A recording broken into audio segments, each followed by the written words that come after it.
Avez-vous déjà entendu dire que le pape François pourrait être le dernier pape de l'histoire de l'Église catholique? Cette idée, qui semble tout droit sortie d'un film à suspense, n'est pourtant pas nouvelle.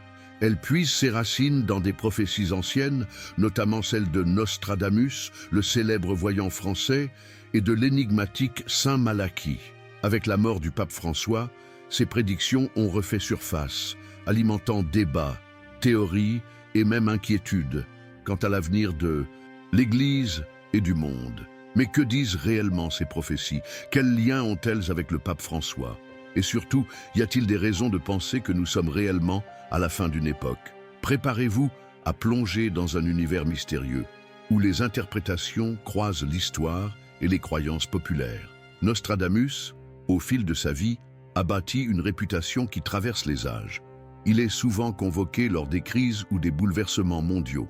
Son livre, Les Prophéties, publié en 1555, est composé de quatrains énigmatiques, rédigés dans un mélange de vieux français, de latin et même de grec. Cette écriture complexe a alimenté une multitude d'interprétations au fil des siècles. Ces prédictions, souvent sans date précise, laissent au lecteur le soin d'associer les vers à des événements historiques, ce qui n'a fait qu'amplifier l'aura de mystère qui entoure son œuvre. La mort du pape François, survenue à l'âge de 88 ans, a ravivé l'intérêt pour l'un d'eux. Ces quatrains, qui parlent de la disparition d'un pape âgé et de l'élection d'un successeur, décrit comme un Romain d'âge avancé. Ce passage a été interprété par beaucoup comme une référence directe à la situation actuelle de l'Église. Il faut dire que François est le quatrième pape le plus âgé à mourir en fonction, après Léon XIII, Célestin III et Grégoire XIII. Derrière cette prophétie, la mention d'un successeur à la peau sombre a ravivé les spéculations selon lesquelles le prochain pape pourrait être d'origine africaine, comme le cardinal ghanéen Peter Turkson, ou asiatique, comme le philippin Luis Antonio Tagle. Les deux sont souvent cités comme des candidats potentiels pour le pontificat. Les quatrains de Nostradamus sont également fréquemment associés à d'autres événements majeurs de l'histoire, tels que le grand incendie de Londres, la Révolution française, voire l'ascension d'Adolf Hitler, que certains interprètes considèrent comme l'un des antéchrists mentionnés par le prophète. Cette flexibilité interprétative fait que ces paroles sont constamment réutilisées et adaptées dans des contextes historiques variés, surtout en période d'instabilité ou d'incertitude, comme la transition papale actuelle. La nature même des prophéties de Nostradamus, avec son langage symbolique et ouvert, a contribué à leur perception comme des avertissements, mais aussi comme des reflets des angoisses collectives de chaque époque. Par exemple, le vers qui évoque un successeur, affaiblissant son siège, a été interprété par certains comme une allusion au style de leadership plus progressiste et parfois controversé du pape François, qui a suscité de vifs débats internes et engendré des changements profonds au sein de l'Église.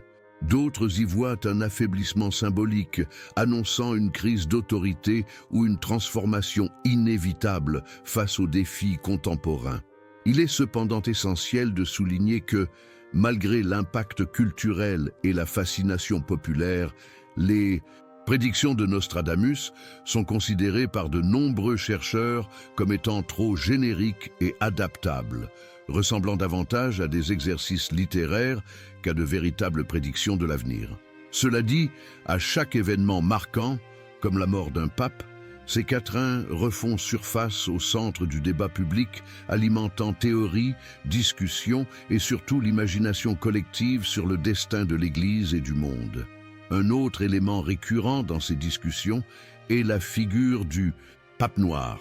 Certains croient que Nostradamus aurait prédit l'ascension d'un pape d'origine africaine, tandis que d'autres soutiennent que l'expression fait référence à un membre de l'ordre des Jésuites connu pour leurs vêtements sombres.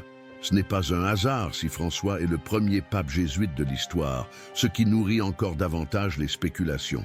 De plus, l'idée que le prochain pape pourrait être jeune et insuffler une nouvelle énergie à l'Église s'inscrit également dans Certaines interprétations modernes des prophéties de Nostradamus, l'attente de changements radicaux, de réformes, voire de crises internes, sont des thèmes récurrents dans ces débats. Si Nostradamus fait déjà polémique, Saint Malachie est encore plus mystérieux. Selon la tradition, Malachie était un évêque irlandais du XIIe siècle qui, lors d'un voyage à Rome, aurait eu une vision prophétique détaillant tous les papes qui gouverneraient l'Église jusqu'à la fin des temps. Sa liste, composée de 112 devises énigmatiques, commence avec le pape Célestin II, élu en 1143, et se termine avec un certain Pierre le Romain. La prophétie concernant ce dernier pape stipule: lors de la dernière persécution de la Sainte Église romaine, régnera Pierre le Romain, qui paîtra ses brebis au milieu de nombreuses tribulations. Après cela, la ville aux 7 collines sera détruite et le terrible juge jugera le peuple. Ce texte, chargé de symbolisme, a été interprété comme une annonce de la fin de l'Église catholique, ou du moins d'une transformation radicale. La référence à la ville aux 7 collines est une allusion à Rome, siège du Vatican, tandis que le terrible juge est souvent vu comme une allusion au jugement dernier. L'un des plus grands débats porte sur l'identité de Pierre le Romain. Beaucoup tentent de trouver des liens avec le pape François. Bien que son nom de baptême soit Jorge Mario Bergoglio et qu'il soit originaire d'Argentine, sa famille est d'origine italienne, ce qui suffit à certains pour le considérer comme romain. De plus, François a choisi son nom en hommage à saint François d'Assise, dont le père s'appelait Piero, Pierre di Bernardone, établissant ainsi un lien symbolique avec le nom Pierre. D'autres chercheurs, cependant, estiment que ces associations sont forcées et que la prophétie a peut-être été modifiée ou adaptée ultérieurement pour correspondre à des événements historiques. Il est important de noter que le texte de Saint Malachie n'a été rendu public qu'en 1595, près de 450 ans après la vision supposée de l'évêque. Quoi qu'il en soit, il est indéniable que le pontificat de François a été marqué par des défis majeurs.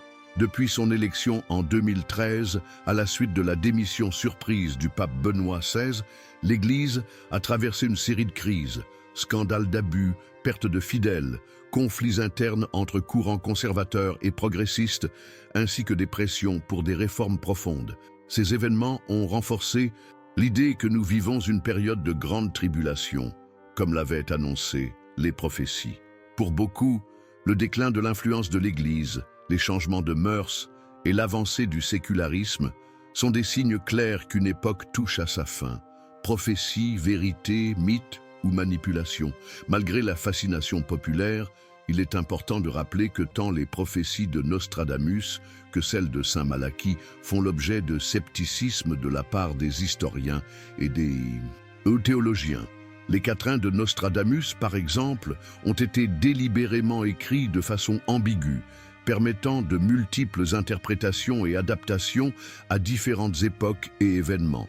Quant à la liste des papes de Saint Malachie, de nombreux chercheurs pensent qu'elle a été forgée au XVIe siècle pour influencer le conclave qui élira le pape Grégoire XIV.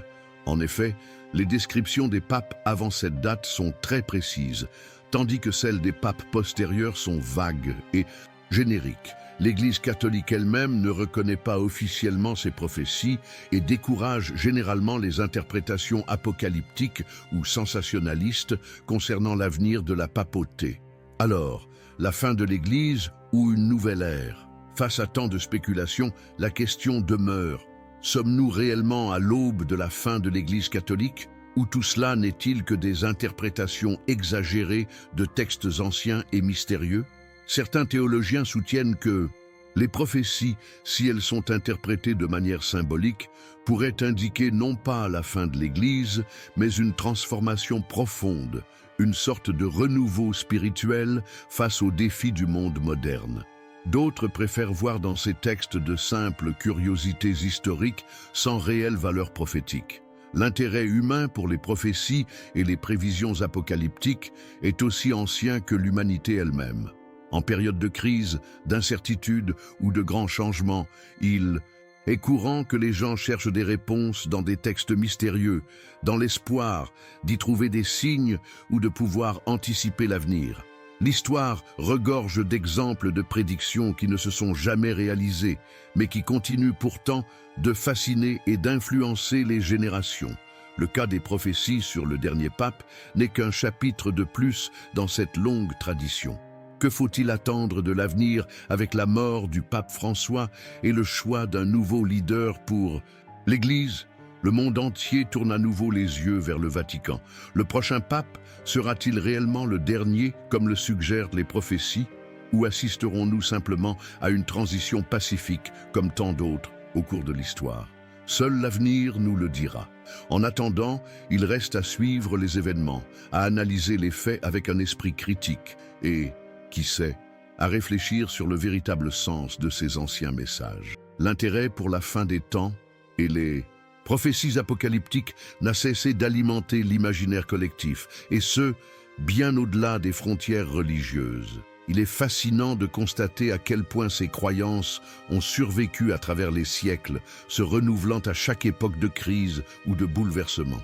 Avec la mort du pape François et l'incertitude qui entoure son successeur, la question du dernier pape se trouve une fois de plus au centre de la réflexion, invitant chacun à s'interroger sur le destin de l'Église et du monde. Quel que soit l'avenir, ces prophéties continueront de nourrir l'imaginaire à la croisée des chemins entre histoire, croyance et mystère.